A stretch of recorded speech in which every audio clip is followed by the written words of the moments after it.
So I had this bright idea one day that I was going to talk with Papa Smurf and then try to sleep. And I mean like fall asleep before the experience came on. And so I did just that.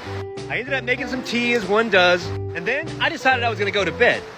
Now look guys, I'm one of those people that as soon as my bed hits the pillow, I'm out. And so there it was entering dreamland, and I guess you could say woke up, but not really in a literal sense. Now I'm also a lucid dreamer, and I love astral projection, so I kind of just like pulled myself out of my body. And then there I am, looking down at myself, kind of thinking like, oh, here we go.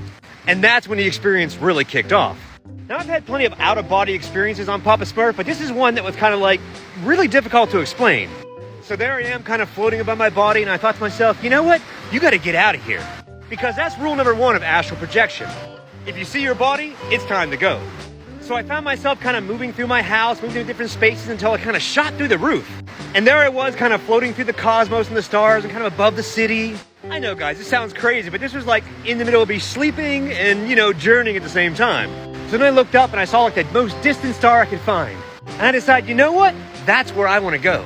And so I was pushing myself through all these kind of colors and vibes and shapes and just kind of shifting in this world of not really nothingness, but something just really fantastic.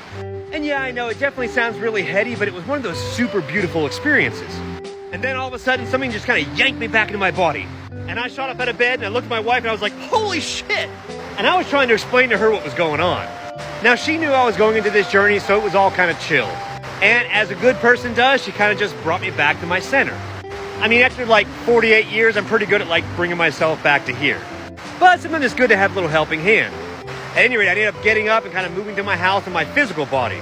And I enjoyed the rest of the experience, kind of moving through my yard, moving through my gardens, and kind of just, doing the normal things that you would do. Well, I guess it's normal depending on who you are. So for me, yeah, this was my sleep experiment. Needless to say, I really didn't sleep for very long, but for the moment I did, what seemed like an eternity was probably only about a few moments. But it was still like one hell of a ride. At any rate, as always, much love.